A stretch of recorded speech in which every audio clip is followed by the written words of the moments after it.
ദൈവ തിരുനാമത്തിന് മഹത്വമുണ്ടായിരിക്കട്ടെ. കർത്താവിനാൽ അനുഗ്രഹിക്കപ്പെട്ട ദൈവജനമേ, യുഎഇയിൽ സ്ഥാപിതമായിരിക്കുന്ന പരിശുദ്ധ വട്ടശ്ശേരിൽ തിരുമേനിയുടെ ഓർമ്മ കൊണ്ടാടുന്ന പരിശുദ്ധ ദേവാലയമായ അലൈൻ സെന്റ് ഡൈനേഷ്യസ് ഓർത്തഡോക്സ് ഇടവകയിൽ പരിശുദ്ധ വട്ടശ്ശേരി തിരുമേനിയുടെ പെരുന്നാൾ ആഘോഷമായി കൊണ്ടാടുകയാണ്. കോവിഡ് പ്രോട്ടോകോൾ പാലിച്ചുകൊണ്ട് നടത്തപ്പെടുന്ന ഈ പെരുന്നാളിൽ മുൻകാലങ്ങളിൽ നിന്ന് വ്യത്യസ്തമായി വിശ്വാസികൾക്കുള്ള പ്രവേശനം വളരെ പരിമിതമാണ്. എങ്കിലും ലോകത്തിൻ്റെ വിവിധ ഭാഗങ്ങളിലിരുന്നു കൊണ്ട് ഈ അതിനൂതനമായ സാങ്കേതിക വിദ്യയിൽ കൂടി ഇത് കാണുകയും കേൾക്കുകയും ചെയ്യുന്ന വിശ്വാസികൾക്ക് അനുഗ്രഹം ലഭിക്കട്ടെ എന്ന് പ്രാർത്ഥിക്കുന്നു. ഈ പെരുന്നാളിനോട് അനുബന്ധിച്ച് ഒരു സന്ധ്യയിൽ പരിശുദ്ധ വട്ടശ്ശേരി തിരുമേനിയെ അനുസ്മരിക്കുവാനും ദൈവജനത്തിന് അനുഗ്രഹീതമായ ഒരു സന്ദേശം നൽകുവാനും മലങ്കര ഓർത്തഡോക്സ് സഭയുടെ സുന്നഹദോസ് സെക്രട്ടറിയായിരിക്കുന്ന അഭിയന്യ ഡോക്ടർ യൂഹാനോൻ മാർ ദിയസ്കോറോസ് തിരുമേനി കാണിക്കുന്ന സ്നേഹത്തിനും അദ്ദേഹത്തിൻ്റെ സമയം മാറ്റിവെച്ചതിനും ഇടവകയ്ക്ക് അദ്ദേഹത്തോട് അതിയായ സ്നേഹവും സന്തോഷവും ഉണ്ട്.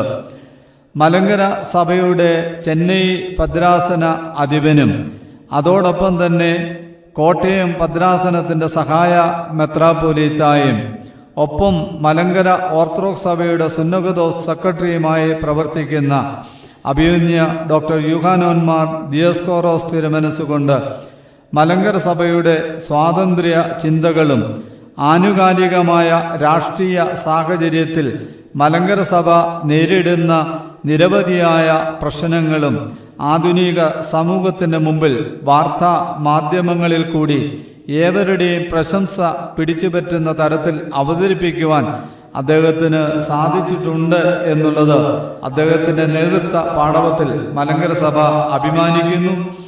അഭിമന്യ തിരുമേനിയോടുള്ള എല്ലാ സ്നേഹവും സന്തോഷവും പ്രകടിപ്പിച്ചുകൊണ്ട് ഈ സന്ധ്യയിലെ അനുഗ്രഹീതമായ സന്ദേശത്തിന് വേണ്ടി അഭിമന്യ ഡോക്ടർ യൂഹാനോൻ മാർ ദിയസ്കോറോസ് തിരുമേനിയെ വിനയപുരസ്സരം സ്വാഗതം ചെയ്യുന്നു.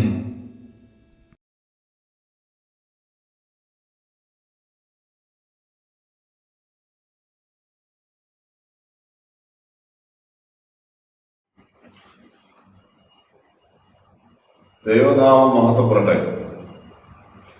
ബഹുമാനപ്പെട്ട അച്ഛൻ, ഇടവകയുടെ കൈസ്ഥാനി, സെക്രട്ടറി, മാനേജിംഗ് കമ്മിറ്റി അംഗങ്ങൾ, ആധ്യാത്മിക സംഘടനാ പ്രവർത്തകർ, പ്രിയപ്പെട്ട ദൈവമക്കൾ, എല്ലാവർക്കും ത്രിയേക ദൈവത്തിന്റെ നാമത്തിൽ സ്നേഹവന്ദനം ചൊല്ലുന്നു.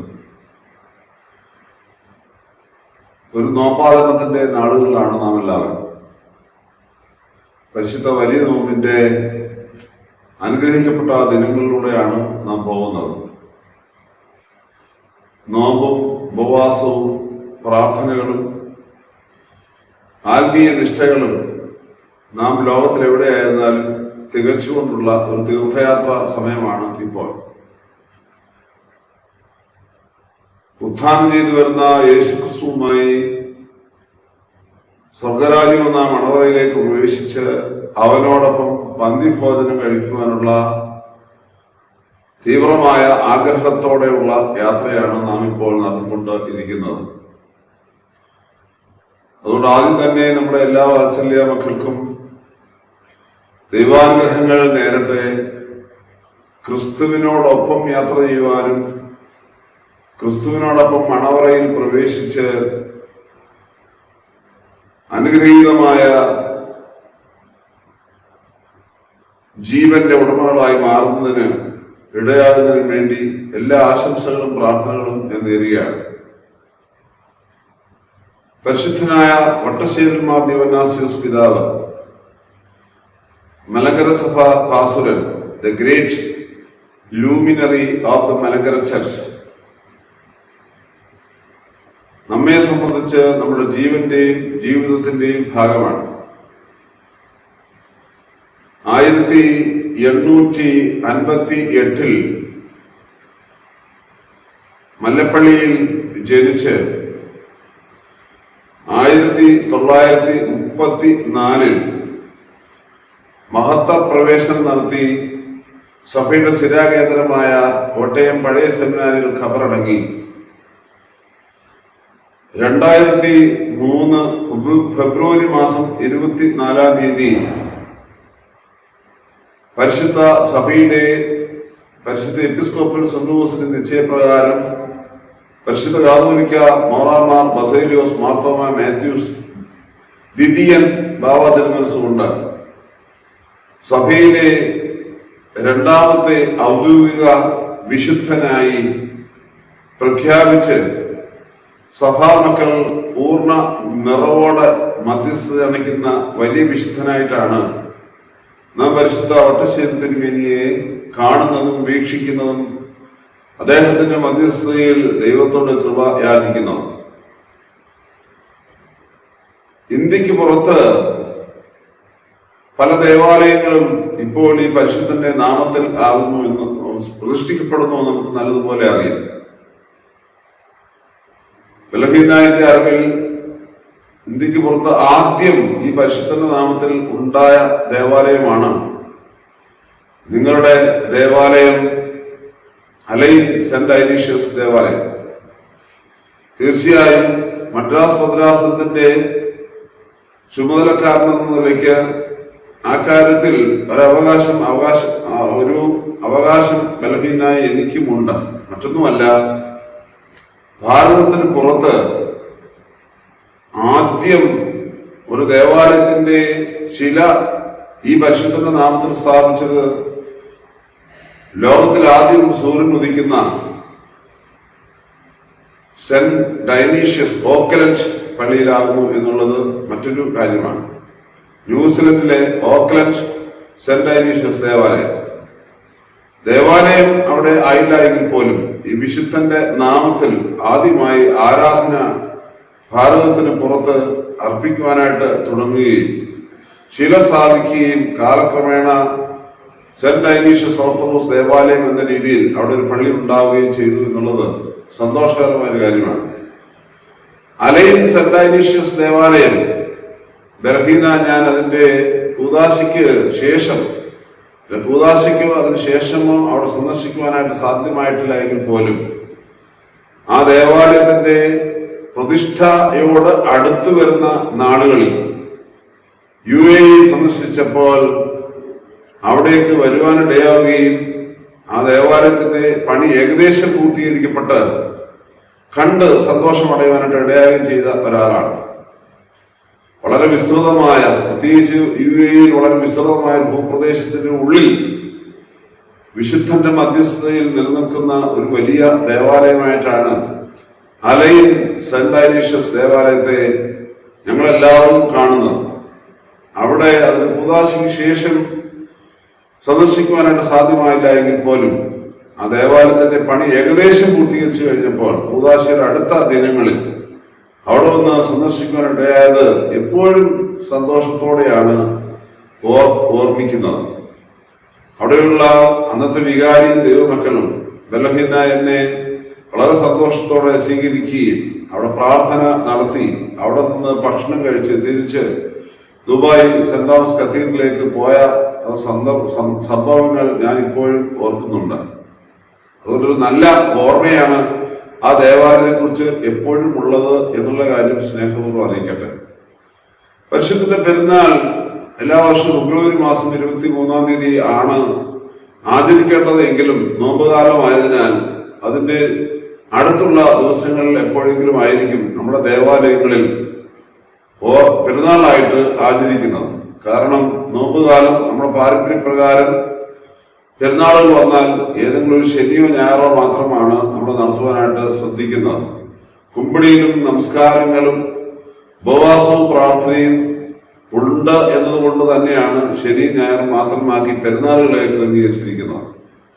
അതുകൊണ്ട് ഫെബ്രുവരി മാസം 23-ാം തീയതി 24-ാം തീയതി ഒക്കെയാണ് പെരുന്നാൾ നടത്തേണ്ടതെങ്കിലും ഓരോ ഇടവകയും അതാത് ദേശത്തെ സാഹചര്യം അനുസരിച്ച് ഈ വിശുദ്ധ പെരുന്നാൾ അതിന്റെ ചുറ്റളവിലുള്ളതായ ദിവസങ്ങളിൽ ആചരിക്കുന്ന രീതിയാണ് നാം കാണുന്നത്.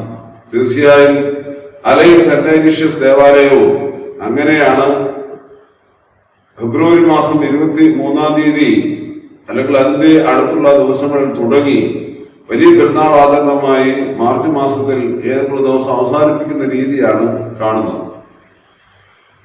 വിശുദ്ധന്റെ പെരുന്നാൾ ആഘോഷിക്കുന്ന ദൈവത്തിന്റെ ജനമായ നിങ്ങളെല്ലാവരെയും ഈ വിശുദ്ധന്റെ മധ്യസ്ഥയിൽ പ്രത്യേകം ദൈവസന്നിധിയിൽ സമർപ്പിച്ചുകൊള്ളട്ടെ.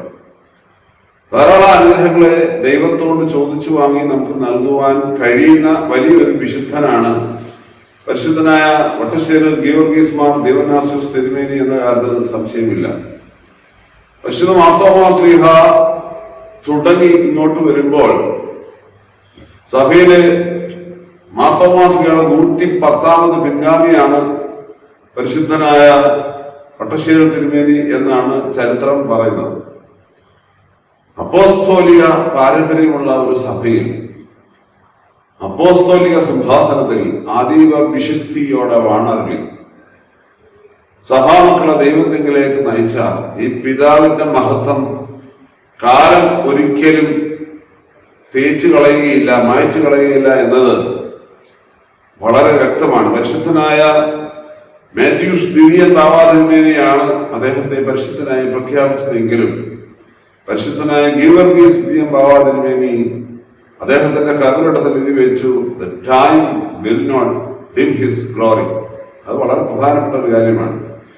കാലം അദ്ദേഹത്തിന്റെ മഹത്വത്തെ ഇരുട്ടാക്കുകയില്ല, അതിങ്ങനെ പ്രകാശിച്ചുകൊണ്ടേയിരിക്കും. He will shine always, his glory will shine always for the blessings of generations and generation. തലമുറകളായി വരുന്നതായ ദൈവമക്കൾക്ക് പ്രകാശം നൽകുവാൻ തക്കവണ്ണം ഈ പിതാവിന്റെ ജീവിതവും കവരണവും മുഖാന്തരമാകുമെന്ന് പരിശുദ്ധനായ ഗീവർഗീസ് ദ്വിതീയൻ ബാവാ തിരുമേനി നടത്തിയ പ്രവചനം അതിപ്പോൾ നടന്നുകൊണ്ടിരിക്കുന്നു എന്നതാണ് യാഥാർത്ഥ്യം. വിശുദ്ധ വേദപുസ്തകത്തിൽ പരിശുദ്ധനായ പത്രോസ് ശ്ലീഹ പറയുന്ന ഒരു വേദഭാഗം നിങ്ങളുടെ ചിന്തയ്ക്ക് വേണ്ടിയും അറിവിന് വേണ്ടിയും ബലഹീനായ ഞാൻ സമർപ്പിക്കുകയാണ്. ഈ വിശുദ്ധന്റെ പെരുന്നാളിനോട് ചേർന്ന് പരിശുദ്ധനായ പത്രോസ് ശ്ലീഹ പൊതുവിന് എഴുതിയ 1-ാം ലേഖനം 3-ാം അധ്യായം 13 മുതൽ 15-ാം വാക്യത്തിന്റെ പകുതി വരെയുള്ള ഭാഗങ്ങളാണ് ഞാനൊന്ന് വായിക്കാനായിട്ട് ആഗ്രഹിക്കുന്നത്. 1 പത്രോസ് 3-ന്റെ 13, 14, 15 വാക്യങ്ങൾ എന്ന് വേണമെങ്കിൽ പറയാം. First Peter chapter 3 versus 13, 14 and 15. നിങ്ങൾ നന്മ ചെയ്യുന്നതിൽ ശുഷ്കാന്തി ഉള്ളവരാകുന്നുവെങ്കിൽ നിങ്ങൾക്ക് ദോഷം ചെയ്യുന്നവർ ആര്? നീതി നിമിത്തം കഷ്ടം സഹിക്കേണ്ടി വന്നാലും നിങ്ങൾ ഭാഗ്യവാന്മാർ. അവരുടെ പീഡനത്തിങ്കൽ ഭയപ്പെടുകയും കലങ്ങുകയും അരുത്. എന്നാൽ ക്രിസ്തുവിനെ നിങ്ങളുടെ ഹൃദയങ്ങളിൽ കർത്താവായി വിശുദ്ധീകരിപ്പിൻ. നിങ്ങളുടെ പ്രത്യാശയെ കുറിച്ച് ന്യായം ചോദിക്കുന്ന ഏവരോടും സൗമ്യതയും ഭയഭക്തിയും കൊണ്ട് പ്രതിപാദം പറവാൻ എപ്പോഴും ഒരുങ്ങിയിരിപ്പീൻ. ബാക്കിയുള്ള ഭാഗവും നിങ്ങൾ വായിക്കുന്നത് നല്ലതായിരുന്നു. പരിശുദ്ധനായ വട്ടശ്ശേരി തിരുമേനിയുടെ പെരുന്നാൾ ആഘോഷിക്കുമ്പോൾ സഭാമക്കളുടെ എല്ലാവരുടെയും ഹൃദയങ്ങളിൽ പതിയേണ്ടതായ ഒരു വേദഭാഗമാണ്. പല വേദഭാഗങ്ങളിൽ പ്രാധാന്യമുള്ളത് എന്ന് കരുതുന്ന ഒരു വേദഭാഗമാണ് ബലഹീന ഞാൻ നിങ്ങൾ ഉണ്ടാകെ ഇപ്പോൾ വായിച്ചത്. നന്മ ചെയ്യുന്നതിൽ ശുഷ്കാന്തിയുള്ളവരാകുകയും അങ്ങനെ ആകുന്നുവെങ്കിൽ നിങ്ങൾക്ക് ദോഷം ചെയ്യുന്നത് ആരാകുന്നു? നീതി നിമിത്തം കഷ്ടം സഹിക്കേണ്ടി വന്നാൽ നിങ്ങൾ ഭാഗ്യവാന്മാർ. അവരുടെ ഭീഷണത്തിൽ നിങ്ങൾ കലങ്ങരുത്. ക്രിസ്തുവിനെ നിങ്ങൾ നിങ്ങളുടെ ഹൃദയത്തിൽ കർത്താവായി പ്രതിഷ്ഠിക്കുകയും വിശുദ്ധീകരിക്കുകയും നിങ്ങളുടെയുള്ള പ്രത്യാശയെക്കുറിച്ച് ന്യായം ചോദിക്കുന്ന ഏവരോടും സൗമ്യതയോടും ഭയഭക്തിയോടും പ്രതിവാദം പറയുവാനായിട്ട് നിങ്ങൾ ഒരുങ്ങിക്കൊള്ളുകയും. നമ്മൾ പരിശുദ്ധനായ പട്ടശ്ശേരി തിരുമേനിയെ കുറിച്ച് ചിന്തിക്കുമ്പോഴും അദ്ദേഹത്തിന്റെ തേജസ്കരണ പെരുന്നാൾ നാം ആഘോഷിക്കുമ്പോഴും ആ ജീവിതത്തിലേക്ക് നാം ഒന്ന് വെറുതെ ഒന്ന് നോക്കിയാൽ പരിശുദ്ധനായ പത്രോസ്ലീഹ നൽകിയിരിക്കുന്നതായി കർത്തൃവചനങ്ങൾ അക്ഷരാർത്ഥത്തിൽ അന്വർത്ഥമാക്കിയ ഒരു പിതാവിന്റെ സ്മരണയല്ലേ നാം ഒതുക്കുന്നത് എന്ന് നാം ഓരോരുത്തരും ഒരു സെൽഫ് എക്സാമിനേഷൻ, ആത്മശോധന നടത്തേണ്ടതാകുന്നു എന്നുള്ളതാണ് ബലഹീനായി എനിക്ക് പറയാനായിട്ടുള്ളത്. തീർച്ചയായും ഈ വേദഭാഗം, ഈ അധ്യായം ആദ്യം മുതൽ വായിക്കുമ്പോൾ മനസ്സിലാവുന്ന കാര്യം, ഈ നൽകിയിരിക്കുന്ന ആഹ്വാനങ്ങളും ഉപദേശങ്ങളും പ്രബോധനങ്ങളും ഒന്നും പട്ടശ്ശേരി തിരുമേനിയെ പോലെയുള്ളതായ സന്യാസിമാർക്കോ അല്ലെങ്കിൽ സഭാപിതാക്കന്മാർക്കോ വേണ്ടി മാത്രം നൽകിയിരിക്കുന്നതല്ല എന്നുള്ളതാണ് പ്രത്യേകത. എല്ലാ ക്രിസ്ത്യാനികൾക്കും എല്ലാ ദൈവമക്കൾക്കും ഒരുപോലെ പ്രാവർത്തികമാക്കേണ്ടതായ ഒരു വേദഭാഗമാണ്. പ്രത്യേകിച്ച് സന്യാസ ജീവിതം നയിക്കുന്നവരെക്കാൾ കൂടുതൽ കുടുംബജീവിതം നയിക്കുന്നവർക്ക് അന്വർത്ഥമാക്കേണ്ട ഒരു വേദഭാഗമായിട്ടാണ് ഈ അധ്യായം മുഴുവൻ വായിക്കുമ്പോൾ നമുക്ക് മനസ്സിലാകും. കാരണം ഇതിന്റെ ആദ്യ ഭാഗം, ഒന്നാമത്തെ വാക്യം കുടുംബത്തിലെ സ്ത്രീകളെ വിളിച്ചുകൊണ്ടാണ് തുടങ്ങുന്നത്. കുടുംബത്തിലെ സ്ത്രീകൾ എന്ന് പറഞ്ഞാൽ കുടുംബ നായികമാരെ വിളിച്ചുകൊണ്ടാണ് തുടങ്ങുന്നത്. ഭാര്യമാരെ എന്നാണ് അഡ്രസ് ചെയ്തിരിക്കുന്നത്. അതിന്റെ അർത്ഥം തന്നെ ഒരു കുടുംബ പശ്ചാത്തലത്തിൽ ജീവിക്കുന്ന ആളുകൾ എങ്ങനെയാണ് ജീവിക്കേണ്ടത് എന്ന് വെളിപ്പെടുത്തുന്ന ഒരു അധ്യായമാകുന്നു ഇതിനർത്ഥം. 4-5 വാക്യങ്ങൾ കഴിയുമ്പോൾ തൊട്ടു പിന്നാലെ വിളിക്കുന്നത് ഭർത്താക്കന്മാരെ എന്നാണ്. കുടുംബത്തിലെ നായകന്മാരെയാണ് വിളിക്കുന്നത്. അതിനുശേഷം കുടുംബത്തിലുള്ള എല്ലാവരെയും ഒരുമിച്ച് വിളിക്കുകയാണ്. മക്കൾ ഉൾപ്പെടെയുള്ള എല്ലാവരും ഒരുമിച്ച് വിളിക്കുന്നു. നിങ്ങൾക്ക് സമയമനുസരിച്ച് ഞാൻ ഈ പറഞ്ഞതായ 1 പത്രോസ് 3-ാം അധ്യായം ഒന്ന് വായിക്കുന്നത് നല്ലതായിരുന്നു. ഭാര്യമാരെ നിങ്ങൾ നിങ്ങളുടെ ഭർത്താക്കന്മാർക്ക് കീഴടങ്ങിയിരിപ്പീൻ. അവർക്ക് വല്ലവരും വചനമനുസരിക്കാത്ത പക്ഷം വചനത്തോടും ഭയത്തോടും കൂടിയ നിങ്ങളുടെ നിർമ്മലമായ നടപ്പ് കണ്ടറിഞ്ഞ് അവർ ക്രിസ്തുവിൽ ചേർന്ന് വരുവാൻ ഇടയാകും. നിങ്ങളുടെ തൊട്ടു പിന്നാലെ വീണ്ടും പറയുന്നു, നിങ്ങളുടെ അലങ്കാരം തലമുടി പിന്നുന്നതും പൊന്നണിയുന്നതുമല്ല, സൗമ്യതയും സാവധാനതയും ആകുന്നു. ഭർത്താക്കന്മാരെ നിങ്ങൾ നിങ്ങളുടെ പ്രാർത്ഥനയ്ക്ക് മുടക്കം വരരുത്. സ്ത്രീജനം ബലഹീനമാത്രമെന്ന് കരുതി അവർ നിങ്ങളുടെ ജീവന്റെ കൂട്ടവകാശികളാകുന്നു മനസ്സിലാക്കി സ്നേഹത്തോടും വിവേകത്തോടും കൂടി അവരോട് വർദ്ധിപ്പീൻ. മക്കൾ ഉൾപ്പെടെയുള്ള എല്ലാവരുമേയും നിങ്ങൾ എല്ലാവരും തീർച്ചയായും ഐക്യമത്യവും സഹതാപവും സഹോദരപ്രതിയും വിനയബുദ്ധിയും പൂണ്ട് ക്രിസ്തുവിനെ അനുകരിപ്പീൻ എന്ന വലിയ സന്ദേശമാണ്. ഇങ്ങനെ ഒരു കുടുംബത്തിന്റെ അംഗങ്ങൾ മുഴുവനായി വിശുദ്ധരായിരിക്കാനുള്ള വലിയ ആഹ്വാനം നൽകുന്ന ഒരു അധ്യായത്തിന്റെ 10 വാക്യങ്ങൾക്ക് ശേഷം വരുന്ന ഭാഗത്തിലുള്ള ഒരു വാക്യം 3 വാക്യങ്ങളാണ് ബലഹീന ഞാൻ നിങ്ങളുടെ മുമ്പാകെ വായിച്ചു കേൾപ്പിച്ചത്. പരിശുദ്ധനായ പട്ടശ്ശേരി തിരുമേനിയെ സ്മരിക്കുമ്പോൾ നാം അറിയാതെ നമ്മുടെ മനസ്സിൽ വരേണ്ടതായ ചില വാക്യങ്ങളാണ്. അവിടെ വളരെ ഭംഗിയായിട്ട് എഴുതിയിരിക്കുന്നു, നന്മ ചെയ്യുന്നതിൽ ശുഷ്കാന്തിയുള്ളവർ ആകുന്നു എങ്കിൽ നിങ്ങൾക്ക് ദോഷം ചെയ്യുന്നവർ ആരാകുന്നു എന്നുള്ളത്. തൊട്ടു പിന്നാലെ എഴുതിയിരിക്കുന്നത്, നീതി നിമിത്തം കഷ്ടം സഹിക്കേണ്ടി വന്നാൽ നിങ്ങൾ ഭാഗ്യവാന്മാർ. അവരുടെ ഭീഷണത്തിങ്കൽ നിങ്ങൾ ഭയപ്പെടുകയോ കലങ്ങുകയോ അരുത്. ഒന്ന് ആലോചിച്ച് നോക്കിയേ. വിശുദ്ധനായ പട്ടശ്ശേരി തിരുമേനി ജനിച്ച കാലം മുതൽ അദ്ദേഹം ഒരു അറിവുള്ള ജ്ഞാനമുള്ള ഒരു യുവാവായി മാറിയ സമയം മുതൽ 1934 ദൈവസഭയിലേക്ക് പോകുന്ന സമയം വരെ ഉള്ള കാലഘട്ടത്തെ പരിശോധിക്കുമ്പോൾ ഈ പറഞ്ഞ വേദവാക്യം അതുപോലെ അച്ചട്ടായി തന്റെ ജീവിതത്തിൽ സംഭവിച്ച പ്രാവർത്തിക വാക്യങ്ങളല്ലേ എന്ന് നമുക്കറിയാം. ക്രൈസ്തവ സഭയുടെ ജീവിതത്തിൽ പൊതുവെ നോക്കുമ്പോൾ സഹതാമാർ ഒരുപാട് ഉണ്ട്. സഹതാമാർ ഇല്ലാത്തതായ ഒരു സഭയല്ല നമ്മുടെ. ധാരാളം സഹതാമാരുണ്ട്. രക്തസാക്ഷികളുള്ള ഒരു സഭയാണ് നമ്മുടെ. കർത്താവായ യേശു തമ്പുരാൻ നമുക്ക് വേണ്ടി കാൽവരി ക്രൂശിൽ തന്റെ രക്തവും ജീവനും നൽകി പരമസഹതായി, ഏക പരമസഹതായി മാറിയെങ്കിൽ ആ ഏക സഹതായിക്ക് മുമ്പും പിമ്പുമുള്ള നമ്മുടെ പിതാക്കന്മാരും അമ്മമാരും സഹതാമാരുടെ ഗണത്തിലേക്ക് ചേർക്കപ്പെട്ടു എന്നത് ഒരു യാഥാർത്ഥ്യമാണ്. അത് പഴയ നിയമമായാലും പുതിയ നിയമമായാലും. സഭ ഇപ്പോഴും ഓർക്കുന്ന മാർത്തശൂരിയമ്മയും 7 മക്കളും പഴയ നിയമ കാലഘട്ടത്തിലുള്ളവരാണ്. മാർ യോഹന്നാൻ മാർത്താനും സഹതായിരുന്നു. നമുക്ക് നല്ലതുപോലെ അറിയാം. ചെറുച്ചേർന്ന് ചെയ്യപ്പെട്ട സഹതയാണ്. കർത്താവായ യേശുക്രിസ്തു ജനിച്ചപ്പോൾ തന്നെ ശിശു സഹതന്മാർ സഭയിൽ ഉണ്ടായി. സേവാനോ സഹത. കർത്താവിന്റെ അപ്പോസ്തലന്മാർ മിക്കവാറും എല്ലാവരും തന്നെ ഒരാളുടെ കാര്യത്തിൽ മാത്രമേ ഉള്ള ഒരല്പം ഒരു എക്സെപ്ഷൻ ആയിട്ട് കാണുന്നുള്ളൂ. ബാക്കി എല്ലാവരും തന്നെ സഹതാമാരായി. തൊട്ടുപിന്നാലെ വന്ന പിതാക്കന്മാരും അമ്മമാരും ശുദ്ധിമതികളെല്ലാം സഹതാമാരായി മാറി എന്നുള്ളത് ഒരു യാഥാർത്ഥ്യമാണ്. എല്ലാ സഹതാമാരെ കുറിച്ചും വിവരിക്കേണ്ട ഒരു സമയമല്ലല്ലോ ഇത്.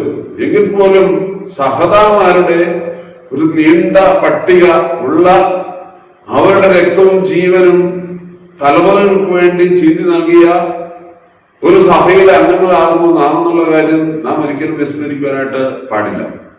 ക്രിസ്തുവിന് വേണ്ടി ജീവിക്കുകയും അല്ലെങ്കിൽ ത്രിയേക ദൈവത്തിന് വേണ്ടി ജീവിക്കുകയും കർത്താവിന്റെ സഭയ്ക്ക് വേണ്ടി ജീവനെ ത്യജിക്കുകയും ക്രിസ്തുവിനുള്ള വിശ്വാസത്തിൽ ജീവനെ ത്യജിക്കുകയും ചെയ്ത സഹതാമാരുടെ ഒരു നീണ്ട പട്ടിക നമ്മുടെ മുമ്പാകെ ഉണ്ട്.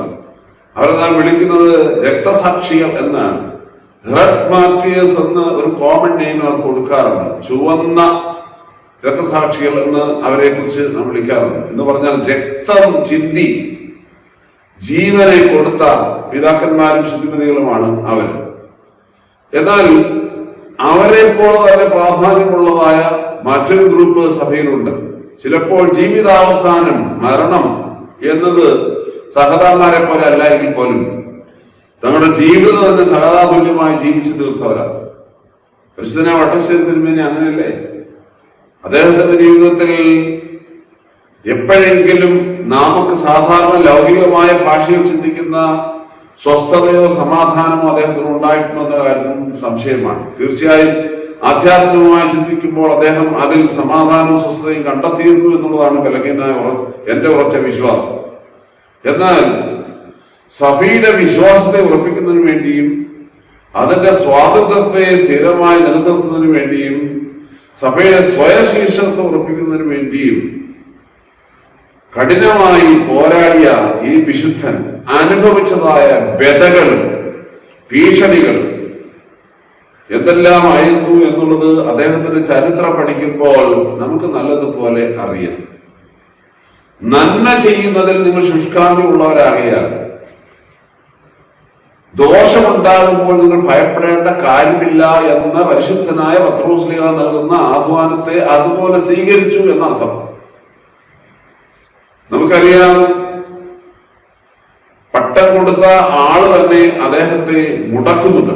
1908 പട്ടം സ്വീകരിച്ചു എങ്കിൽ, അബ്ദുള്ള പാത്തുക്കീസ് എന്ന പട്ടം സ്വീകരിച്ചു എങ്കിൽ ആ അബ്ദുള്ള പാത്തുക്കീസ് തന്നെ മലങ്കര സഭയുടെ മേൽ അധികാരം സ്ഥാപിക്കുന്നതിന് ശ്രമിച്ചപ്പോൾ, മേൽക്കോയ്മ അനാവശ്യമായി സ്ഥാപിക്കാൻ ശ്രമിച്ചപ്പോൾ അതിനെതിരെ പോരാടിയുകൊണ്ട് അദ്ദേഹത്താൽ മുടക്കപ്പെടുവാൻ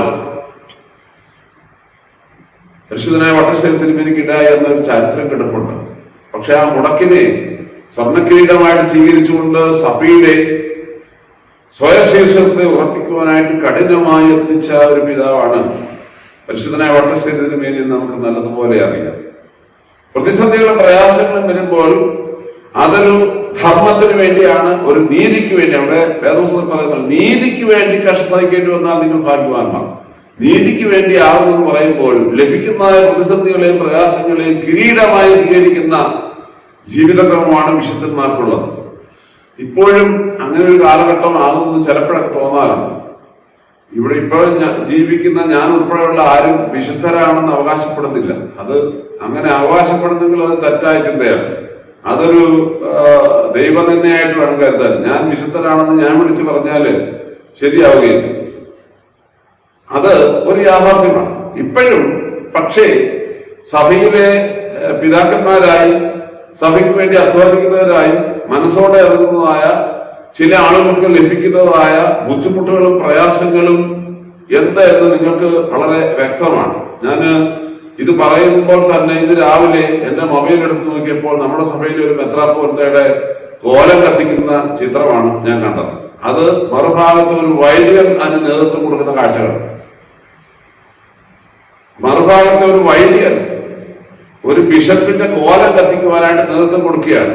അദ്ദേഹത്തിന്റെ പേര് വളരെ മോശമായ ഭാഷയിൽ വിളിച്ചിട്ട് കത്തിപ്പോട്ടെ, കുന്നുകളയും എന്നൊക്കെയാണ് പറയുന്നത്. കുപ്പായമിട്ടിരിക്കുന്ന ആളുകൾ തന്നെ അതിന് നേതൃത്വം കൊടുക്കുന്നു എന്നുള്ളതാണ് നാം ആയിരുന്ന ഈ കാലഘട്ടത്തിന്റെ ഒരു പ്രത്യേകത. പേഴ്സണലായിട്ട് 1-2 പേര് ഈ വീഡിയോ എനിക്ക് അയച്ചു തന്നിട്ട് ഇതിനെതിരെ പ്രതികരിക്കട്ടെ എന്ന് എന്നോട് ചോദിക്കുകയുണ്ടായി. നമ്മുടെ സഭയിലെ യുവാക്കളായ ചില ആളുകളാണ് അങ്ങനെ എന്നോട് ചോദിച്ചത്. ഞാന് അവർക്ക് മറുപടി കൊടുത്തു, ഇതിനൊന്നും ഒരു പ്രതികാരം ചെയ്യരുത്, ഇതിനോടൊന്നും തന്നെ നിങ്ങൾ പ്രതികരിക്കരുത്, നിങ്ങളൊന്നും പറയാൻ പാടില്ല. പറഞ്ഞു കഴിഞ്ഞാൽ അത് ശരിയാവുകയില്ല. കാരണം ഇങ്ങനെയുള്ള കാര്യങ്ങൾക്കൊക്കെ യഥാസമയത്ത് വിധി കൽപ്പിക്കുന്നത് കർത്താവാണ്. കർത്താവ് വിധി കൽപ്പിച്ചുകൊള്ളും, നിങ്ങളായിട്ട് വിധി കൽപ്പിക്കാനായിട്ട് പോകരുത് എന്ന് ഞാൻ എന്നോട് പേഴ്സണലായിട്ട് എനിക്ക് മെസ്സേജ് അയച്ച് ചോദിച്ചതായ കുട്ടികൾക്ക് ഉപദേശം തിരിച്ചു നൽകിയിട്ടുണ്ടായി. നമ്മുടെ ഭാഗത്ത് നിന്ന് യാതൊരു റിയാക്ഷനും പ്രതികരണക്കാർക്ക് ഉണ്ടാകരുത്. മലങ്കര സഭയുടെ ചരിത്രം നാം പരിശോധിക്കുമ്പോൾ പരിശുദ്ധനായ വട്ടശ്ശേരി തിരുമേനിയും അങ്ങനെ തന്നെ ആയിരുന്നു എന്നുള്ളത് നമുക്കറിയാം. അദ്ദേഹം വധഭീഷണി ഒരുപാട് നേരിട്ട ഒരു പിതാവാണ് പരിശുദ്ധനായ വട്ടശ്ശേരി തിരുമേനി. വധഭീഷണി നേരിട്ടപ്പോഴും ഭയക്കാതെ, ആരുടെയും ഭീഷണത്തിൽ വഴങ്ങാതെ, പഴയ സെമിനാരിയുടെ മേടമുറിയിൽ ഇരുന്നു കൊണ്ട് പാതിരാത്രി 12 മണിക്ക് മുട്ടുകുത്തി ദൈവത്തോട് കരുണയാചിക്കുന്ന ഒരു പിതാവിനെയാണ് വട്ടശ്ശേരി തിരുമേനിയെ കൊല്ലുവാനായിട്ട് വന്ന ആളുകൾ കണ്ട് അവർ തിരിച്ചു പോകേണ്ടി വന്നത്.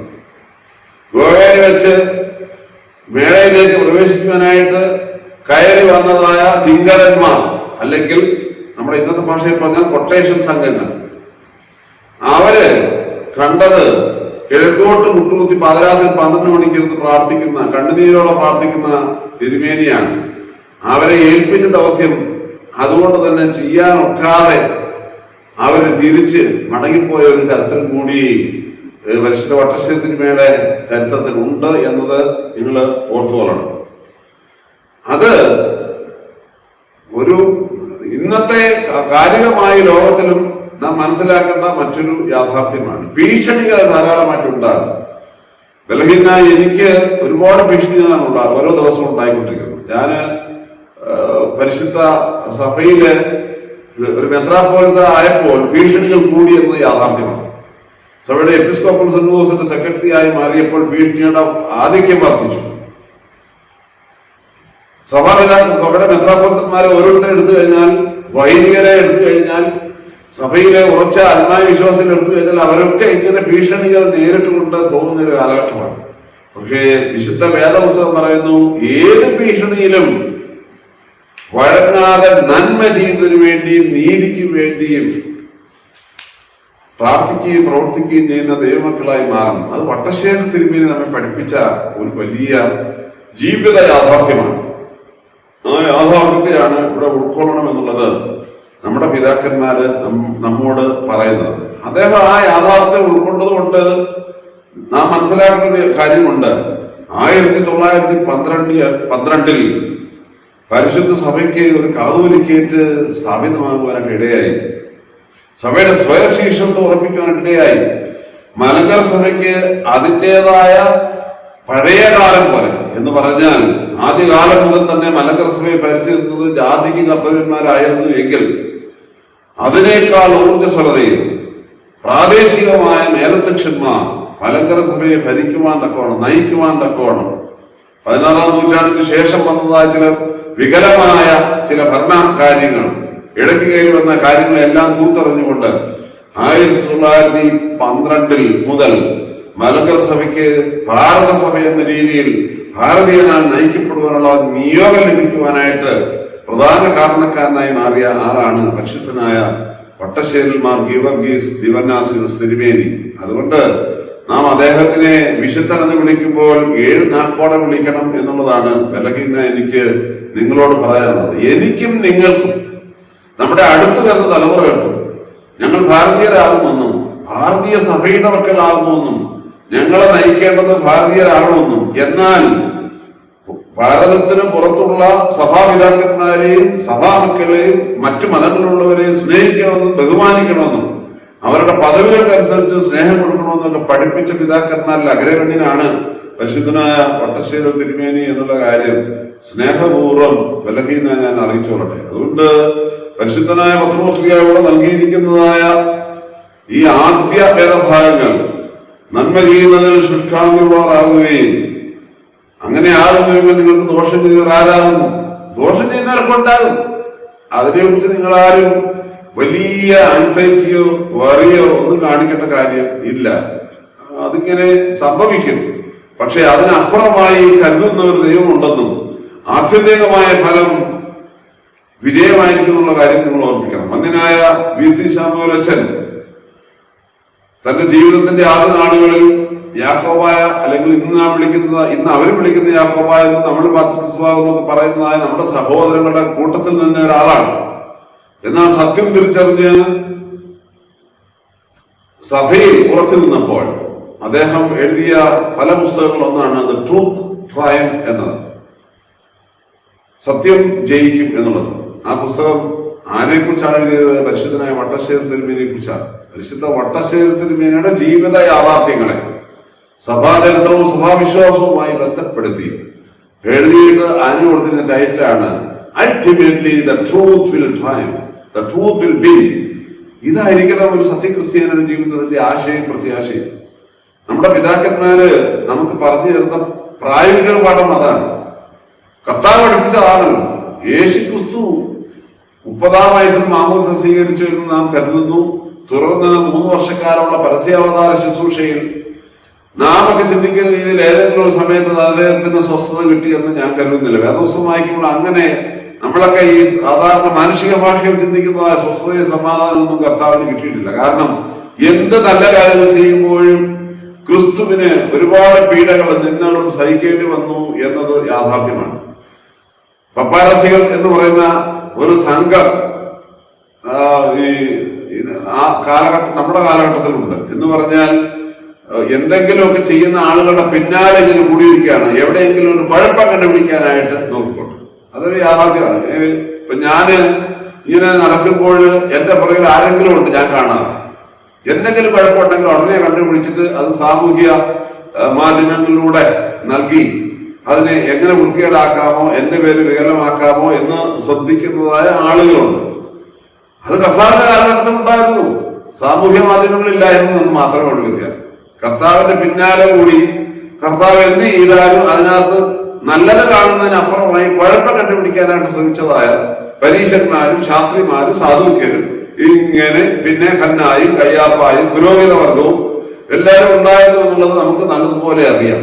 പക്ഷെ അങ്ങനെയുള്ള ആളുകളെല്ലാം കൂടെ ചുറ്റുപാടത്ത് നിൽക്കുമ്പോഴും കർത്താവ് ശിഷ്യന്മാരെ പഠിപ്പിച്ച ഒരു കാര്യമുണ്ട്. നിങ്ങൾ നിങ്ങളുടെ ശത്രുക്കളെ സ്നേഹിപ്പീൻ എന്നാണ്. നിങ്ങൾ നിങ്ങളുടെ ശത്രുക്കളെ സ്നേഹിപ്പീൻ എന്നാണ് കർത്താവ് പഠിപ്പിച്ചത്. ശത്രുക്കളെ സ്നേഹിപ്പീൻ എന്ന് കർത്താവ് പഠിപ്പിച്ചപ്പോൾ തന്നെ ഈ ശത്രുക്കളെന്ന് കരുതിയവർ പഠിപ്പിച്ചതായ ഒരു പാഠങ്ങളും കർത്താവ് അംഗീകരിച്ചില്ല എന്നുള്ളതാണ് യാഥാർത്ഥ്യം. ഇത് തന്നെയാണ് പരിശുദ്ധനായ വട്ടശ്ശേരി തിരുമേനി നാം കാണുന്നത്. പരിശുദ്ധനായ വട്ടശ്ശേരി തിരുമേനി പരിശുദ്ധ അന്ത്യോക്യ പത്രികീസ് ബാബാമാരോടോ അല്ലെങ്കിൽ മറുഭാഗത്തുള്ളതായ നമ്മുടെ അന്നത്തെ പിതാക്കന്മാരോടോ സഹോദരങ്ങളോടോ എവിടെയെങ്കിലും ഒരു ദേഷ്യമോ ഈർഷ്യയോ പ്രകടിപ്പിച്ചതായിട്ട് കാണുന്നില്ല. എന്നാൽ അവർ നടത്തിയതായ ചില പ്രകൃതങ്ങളെ വളരെ വ്യക്തമായി ചോദ്യം ചെയ്യുകയും മലങ്കര സഭയുടെ സ്വാതന്ത്ര്യത്തെ ഉറപ്പിക്കുവാനായിട്ട് ശ്രദ്ധിക്കുകയും ചെയ്തു. അങ്ങനെയാണല്ലോ 1912 കാതോലിക്കേറ്റ് സ്ഥാപനം ഉണ്ടാകുന്നത്. പിന്നീട് ഗ്രാജുവലായി മലങ്കര സഭയ്ക്ക് എന്നും നിലനിൽക്കാൻ തക്കവണ്ണം 1934 ഭരണഘടന രൂപം കൊണ്ടത്. തീർച്ചയായും പരിശുദ്ധ പട്ടശ്ശേരി തിരുമേനി ഔദ്യോഗികമായിട്ട് അത് പ്രഖ്യാപിക്കുവാൻ ഇല്ല എങ്കിൽ പോലും അതിന്റെ മുഖ്യ സൂത്രധാരകൻ ഈ പരിശുദ്ധനായിരുന്നു എന്ന് നമുക്ക് നല്ലതുപോലെ അറിയാം. 1934 പരിശുദ്ധനായ ഗീവർഗീസ് ബാവയുടെ നാമത്തിൽ ബാവാതിരുമേനിയുടെ അധ്യക്ഷതയിൽ കൂടിയതായ മലങ്കര സുറിയാനി ക്രിസ്ത്യാനി അസോസിയേഷൻ ആണ് ഈ ഭരണഘടനയെ മലങ്കര സഭയിൽ ഉറപ്പിച്ചത് എങ്കിൽ അതിന് മുഖ്യ സൂത്രധാരകനായി പിന്നിൽ പ്രവർത്തിച്ച ഒരു പരിശുദ്ധ പിതാവാണ്. മലങ്കര സഭയെ അത് എത്തേണ്ടതായ തീരത്ത് കൊണ്ടുവന്ന് എത്തിച്ച ഒരു പിതാവാണ് പരിശുദ്ധനായ പട്ടശ്ശേരി തിരുമേനി എന്ന യാഥാർത്ഥ്യത്തെ നാം വിസ്മരിക്കരുത്. ഇപ്പോഴും മറുഭാഗത്തുള്ള നമ്മുടെ സഹോദരങ്ങൾ അവരുടെ ഭാഷകളിലൂടെ അദ്ദേഹത്തിന് ഭീഷണി, ദൈവസന്നിധിയിലായിരിക്കുന്ന അദ്ദേഹത്തിന് ഭീഷണി കൊടുക്കുന്ന ഒരു കാലം കൂടിയാണ്. പക്ഷെ അവിടെയൊന്നും പതറാതെ ദൈവസന്നിധി ഇരുന്നുകൊണ്ട് അവർക്ക് വേണ്ടി മുട്ടിപ്പാട്ട് പ്രാർത്ഥിക്കുന്ന പരിശുദ്ധനായ പട്ടശ്ശേരി തിരുമേനിയാണ് ബലഹീനായി ഞാൻ കാണുന്നത്. Time will not dim his glory എന്നുള്ളത് ഒരു പരമ സത്യമായി നാം കാണണം. മലങ്കര സഭ ഇന്ന് അനുഭവിക്കുന്ന സ്വാതന്ത്ര്യം നമ്മൾ നോക്കണം. മറുഭാഗവും സമൂഹത്തിലെ ചിലരുമൊക്കെ പറയും 2017 ജൂലൈ മാസം 3-ാം തീയതി ബഹുമാനപ്പെട്ട സുപ്രീം കോടതിയിൽ നിന്ന് വന്നതായ വിധി ഒരു അന്യായ വിധിയാണ്. ഈ അടുത്ത സമയത്ത് ചില രാഷ്ട്രീയ നേതാക്കന്മാർ വോട്ട് കിട്ടുന്നതിന്റെ വെപ്രാളത്തിൽ തിരുവനന്തപുരത്ത് നടന്ന സമരത്തിൽ പോയി അവിടെ നിന്ന് വിളിച്ചു പറയുന്ന കാര്യങ്ങളൊക്കെ കേൾക്കാനായിട്ട് ഇടയായി. ഞാൻ അതിലേക്കൊന്നും പോകുന്നില്ല. 1958-ലും 1995-ലും 2002-ലും 2017-ലും 2018-ലും 2019-ലും 2020-ലും എല്ലാം ബഹുമാനപ്പെട്ട സുപ്രീം കോടതി ഉറപ്പിച്ചു പറയുന്ന ഒരു കാര്യമുണ്ട്. അതൊരു ദീർഘകാലമായി വിളിച്ചു പറയുന്ന കാര്യമാണ്. 1934 കോൺസ്റ്റിറ്റ്യൂഷൻ ഈസ് വാലിഡ്. 1936 സഭാ ഭരണഘടന സാധുവാണ്. ഇന്ത്യയിലുള്ള ഒരു ക്രൈസ്തവ സഭയ്ക്കും ലഭിക്കാത്തതായ ഒരവകാശവും അർഹതയാണ് ഭാരതത്തിന്റെ പരമോന്നത നീതിപീഠം നൽകിയത്. ആരാണ് ഇതിനെ പിന്നിൽ പ്രവർത്തിച്ചതെന്ന് നാം നോക്കുമ്പോൾ അതിന് നേതൃത്വം കൊടുത്ത പ്രധാനപ്പെട്ട ആളായി നാം കാണുന്നത് പരിശുദ്ധനായ വട്ടശ്ശേരി തിരുമേനിയാണ്. പരിശുദ്ധനായ വട്ടശ്ശേരി തിരുമേനിയെ നമുക്ക് എങ്ങനെ നമ്മുടെ ജീവിതത്തിൽ നിന്നും ജീവനിൽ നിന്നും മാറ്റി നിർത്താൻ ഒക്കും എന്നുള്ള കാര്യം നിങ്ങളും ഞാനും ചിന്തിക്കേണ്ടിയിരിക്കുന്നു എന്നുള്ളത് സ്നേഹപൂർവ്വം ഓർപ്പിക്കട്ടെ. ഇതിന്റെ രണ്ടാം ഭാഗം കൂടി ഞാനങ്ങ് പറഞ്ഞ് അവസാനിപ്പിച്ചോളാം. നീതി നിമിത്തം കഷ്ടം സഹിക്കേണ്ടി വന്നാൽ നിങ്ങൾ ഭാഗ്യവാന്മാർ. തീർച്ചയായിട്ടും പരിശുദ്ധനായ വട്ടശ്ശേരി തിരുമേനി നീതി നിമിത്തം കഷ്ടം സഹിച്ച ആളാണ്. ഇപ്പോഴും ദൈവസഭയിലായിരിക്കുമ്പോഴും നീതി നിമിത്തം കഷ്ടം സഹിക്കുകയാണ്. അതിന് സംശയമൊന്നുമില്ല. പരിശുദ്ധ സഭ അതിന്റെ പൂർണ്ണതയിൽ ഒന്നായി നിന്ന് സഭയുടെ സത്യവിശ്വാസം ഉറപ്പിച്ചു നിർത്തണമെന്നുള്ള അദ്ദേഹത്തിന്റെ അതിയായ ആഗ്രഹം ഇപ്പോഴും പൂർണ്ണമായിട്ടില്ല എന്ന് നമുക്ക് നല്ലതുപോലെ അറിയാം. ഈ വിശുദ്ധൻ പ്രാർത്ഥിക്കുന്നു, നാം ആ വിശുദ്ധനോടൊപ്പം പ്രാർത്ഥിച്ച് സഭയുടെ ഐക്യത്തെയും സമാധാനത്തെ അതിന്റെ പൂർണ്ണതയിൽ എത്തിക്കുവാനുള്ള നമ്മുടെ നിയോഗത്തെ നാം വിസ്മരിക്കരുത് എന്നുള്ളത് ഞാൻ ഈ സമയത്ത് ഓർപ്പിച്ചോളട്ടെ. വീണ്ടും ഇവിടെ പരിശുദ്ധനായ പത്രോസ് രണ്ടാമതായി പറയുന്നത്, എന്നാൽ ക്രിസ്തുവിനെ നിങ്ങൾ നിങ്ങളുടെ ഹൃദയത്തിൽ കർത്താവായി വിശുദ്ധീകരിക്കും. ഒരു വിശുദ്ധന്റെ ജീവിതത്തിൽ, ഒരു ക്രിസ്ത്യാനിയുടെ ജീവിതത്തിൽ ആരാണ് ക്രിസ്ത്യാനി എന്ന് ചോദിച്ചു കഴിഞ്ഞാൽ വിശുദ്ധ വേദോസ്തം പറയുന്നത് ക്രിസ്തുവിന്റെ അനുയായി ആകുന്നതാണ്. ഒരു ക്രിസ്തുവിൽ ആയാലും പുതിയ സൃഷ്ടിയാകുമെന്ന് പരിശുദ്ധനായ പൗലോസ് ശ്ലീഹ പറയുന്നു. നമ്മുടെ കർത്താവ് ക്രിസ്തുവിലാകണമെന്ന് പറഞ്ഞില്ല, എന്നെ അനുഗമിക്കുന്നവൻ, എന്നെ അനുഗമിക്കണം. ഒരുവൻ എന്റെ പിന്നാലെ വരുവാൻ ഇച്ഛിച്ചാൽ തന്നെ താഴ്ത്തിച്ച് തന്നെ ക്രൂശെടുത്ത് ഞാൻ അനുഗമിക്കട്ടെ. ദൈവം ക്രിസ്ത്യാനികൾ ആരെന്ന് ചോദിച്ചാൽ യേശു ക്രിസ്തുവാണ്. ഇവിടെ എഴുതിയിരിക്കുന്നത് ക്രിസ്തുവിനെ ദൈവമായി നിങ്ങൾ നിങ്ങളുടെ ഹൃദയത്തിൽ പ്രതിഷ്ഠിക്കണം എന്നാണ് പറയുന്നത്. കർത്താവായി പ്രതിഷ്ഠിക്കണം. You sanctify Christ as your Lord in your heart. എന്തിനാണ് നമ്മൾ കൂടുതൽ പ്രസംഗങ്ങൾ കേൾക്കുന്നത്? ഈ വാക്യം വെച്ചാൽ പോലെ നമ്മുടെ ജീവിതത്തിൽ ചിലപ്പോഴെങ്കിലും നമ്മളെ നോക്കി ആരെങ്കിലുമൊക്കെ പറയും ഹൃദയമില്ലാത്ത. എന്റെ കൂടെ നടക്കുന്നവരൊക്കെ എന്നോട് ചിലപ്പോൾ പറയാറുണ്ട്, തിരുമ്പി എനിക്ക് ഹൃദയമില്ല. ഹൃദയമില്ലാത്തവെന്ന് എന്തായാലും അർത്ഥം? ഹൃദയമില്ലാത്തവരെന്ന് പറഞ്ഞ അർത്ഥം എബ്രായ ലേഖനത്തില് അതിന്റെ അർത്ഥം പറയുന്നുണ്ട്. നിങ്ങൾ എബ്രായ ലേഖനം 3-ാം അധ്യായം വായിക്കുമ്പോൾ ക്രിസ്ത്യാനികളുടെ ചില ശീലങ്ങളെ കുറിച്ച് പറയുന്നു. അവിടെ പറയുന്ന ഒരു കാര്യമാണ്, നിങ്ങൾ നിങ്ങളുടെ ഹൃദയത്തെ കഠിനമാക്കരുത്. നിങ്ങൾ നിങ്ങളുടെ ഹൃദയത്തെ കഠിനമാക്കരുത്. എന്റെ അച്ഛന്മാരും എന്റെ കൂടെ നടക്കുന്ന സാരഥിയും എന്റെ സെക്രട്ടറിയൊക്കെ ചിലപ്പോൾ പറയും, തിരുമേനി ഹൃദയം കഠിനമാക്കരുത്, തിരുമേനി ഹൃദയമില്ലാന്ന് പറയാം. ഹൃദയത്തെ കഠിനമാക്കരുത്, അതൊരു സൂചനയാണ്. ഹൃദയം കഠിനമായാൽ അതിന്റെ അർത്ഥം ഹൃദയത്തിൽ ക്രിസ്തു ഇല്ല എന്നാണ്, യേശു ക്രിസ്തു ഇല്ല എന്നാണ്, ദുഷ്ടഹൃദയം ഉണ്ടാകാൻ പാടില്ല എന്നാണ്. ഹൃദയശുദ്ധിയുള്ളവർ ഭാഗ്യവാന്മാർ, അവർ ദൈവത്തെ കാണും നമ്മുടെ കർത്താവ് പറയുന്നു. അഷ്ടസ്വഭാവങ്ങളൊന്നാണല്ലോ. നമ്മുടെ പിതാക്കന്മാര് ആദ്യം മുതലുള്ള ഇന്നയോളമുള്ളവർ നമ്മെ പഠിപ്പിക്കുന്ന കാര്യമുണ്ട്. ക്രൈസ്തവ ജീവിതം കൗതാശികമാണ്. എന്താണ് കൗതാശികം എന്ന് പറഞ്ഞാൽ? അതൊരു വിശുദ്ധീകരണ ജീവിതമാണ്. Day by day we grow up in a life of holiness. ഇന്നലെ വരെ ജീവിച്ചതെന്ന് കുറച്ചുകൂടെ വിശുദ്ധരായി ഇന്ന് ജീവിച്ചോണമെന്നാണ് നമ്മുടെ പിതാക്കന്മാർ പറയുന്നത്. ഒരു ഗ്രോത്ത് ആണ്, സ്റ്റെപ്പ് ബൈ സ്റ്റെപ്പ് ഒരു ഗ്രോത്ത് ആണ്. ഈ ആദ്യ നൂറ്റാണ്ടുകളിൽ ഇറങ്ങിയത് ഒരു ഡോക്യുമെന്റ് ഉണ്ട്, ലിബർ ഗ്രാഡ് ബുക്ക് ഓഫ് സ്റ്റെപ്സ് എന്നാണ് ആ പുസ്തകത്തിന്റെ പേര്. സ്റ്റെപ്സ് ബൈ സ്റ്റെപ്പ്, കയറി പോകണം. നമ്മളിങ്ങനെ നമ്മുടെ ജീവിതയാത്രയിൽ അങ്ങനെയല്ലേ, അത് സ്ട്രെയിറ്റ് ആയിട്ട് പോവുമല്ലോ. ചിലപ്പോ ഇച്ചിരി സ്ട്രെയിറ്റ്നെസ് കിട്ടും, പിന്നെ അങ്ങോട്ട് ചെല്ലുമ്പോൾ സ്റ്റെപ്സ് കാണും, പിന്നെ അങ്ങോട്ട് ചെല്ലുമ്പോൾ കുന്നു കാണും, ഇങ്ങനെയൊക്കെയുള്ള കാര്യങ്ങളൊക്കെ ആണ്. പക്ഷെ ഇതിനെല്ലാം അതിജീവിച്ച് പതുക്കെ പതുക്കെ കയറി മുകളിലോട്ടാണ് പോകുന്നത്.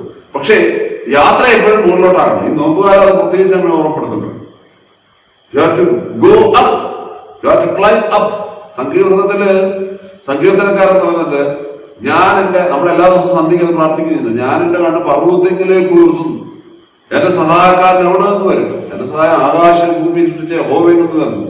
യെരൂശലേം പർവ്വതത്തിന്റെ മുകളിൽ സ്ഥാപിതമായിരുന്നു. യെരൂശലേം ദേവാലയത്തിന്റെ മുകളിലേക്ക് നോക്കിക്കൊണ്ട് തീർത്ഥാടകരായി താഴ്വരയിലൂടെ മുകളിലേക്ക് കയറിത്തരുന്ന ജനസമൂഹം, വിശ്വാസ സമൂഹം, ജനസംഘം പാടി പ്രാർത്ഥിക്കുന്ന ആ പാട്ടാണ് നാം ഇങ്ങനെ ഓരോ ദിവസവും വൈകിട്ടാകും ഇങ്ങനെ പ്രാർത്ഥിച്ചുകൊണ്ടേയിരിക്കുന്നത്. That means we are going up and up. We should go up and up by fixing Christ as our Lord in our heart. യേശു ക്രിസ്തുവിനെ നമ്മുടെ ഹൃദയത്തിൽ കർത്താവായി പ്രതിഷ്ഠിച്ച് ഫിക്സ് ചെയ്ത് വെച്ചുകൊണ്ട് നാം മുന്നോട്ട് പോകണം. നോമ്പിന്റെ അവസാനം നാം ചെന്ന് നിൽക്കുന്നത് ഹൃദയത്തിൽ സ്വീകരിച്ച കർത്താവുമായി മണവറിലേക്ക് നാം പ്രവേശിച്ച് കർത്താവിനോടൊപ്പം വിവാഹ ഭോജനം, പന്തിഭോജനം കഴിക്കുന്ന വലിയ അനുഭവമാണ്. അത് ആത്യന്തികമായിട്ട് നമുക്കുണ്ടാകണം. നാം ഈ ഭൂമിയിൽ ജീവിക്കുമ്പോൾ അതിങ്ങനെ ഉണ്ടായിക്കൊണ്ടേയിരിക്കണം.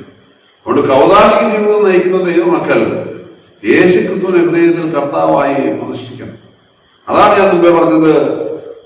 പരിശുദ്ധ സഭാപിതാവായ നാം ഇപ്പോൾ സ്മരിക്കുന്ന പരിശുദ്ധനായ വട്ടശ്ശേരി തിരുമേനി, തീർച്ചയായും അദ്ദേഹത്തിന് അത് കിട്ടിയത് പരിശുദ്ധനായ പരിമല തിരുമേനിയിൽ നിന്നായിരിക്കും എന്നുള്ള കാര്യം. അദ്ദേഹം പരിമല തിരുമേനിയുടെ ശിഷ്യനായിരുന്നു നമുക്കറിയാം, നല്ലതുപോലെ അറിയാം.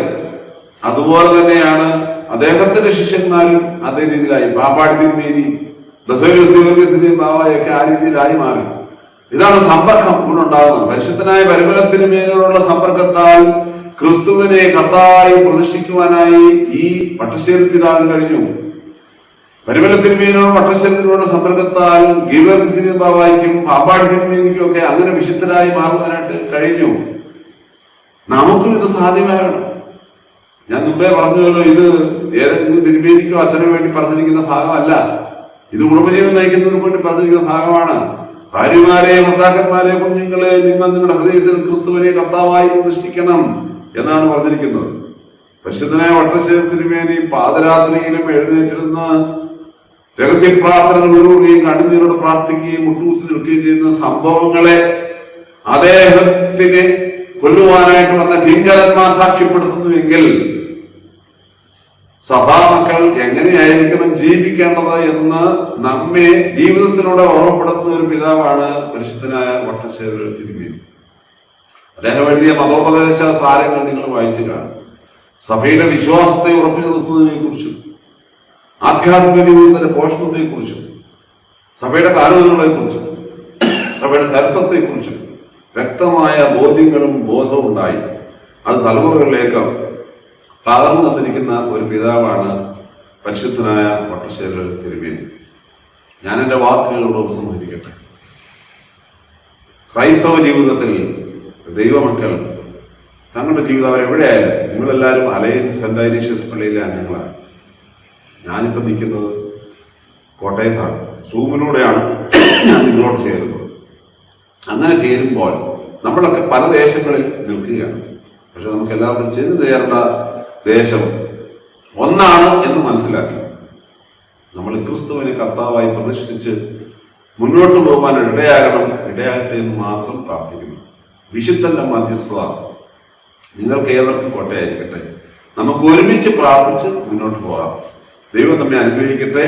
ബഹുമാനപ്പെട്ട വികാരി അച്ഛനോട്, ഇടവയുടെ ചുമതലക്കാരോട്, നിങ്ങളെല്ലാവരും ഉള്ളതായ എൻ്റെ വാത്സല്യവും സ്നേഹവും അറിയിക്കുന്നു. എവിടെയായാലും സഭയുടെ വിശ്വാസത്തിൽ ഉറച്ചു നിന്ന് സത്യവിശ്വാസം കാത്തുകൊണ്ട് മുന്നോട്ട് പോവാം. ദൈവം നമ്മെ ഏവരെയും വാഴ്ത്തി അനുഗ്രഹിക്കട്ടെ.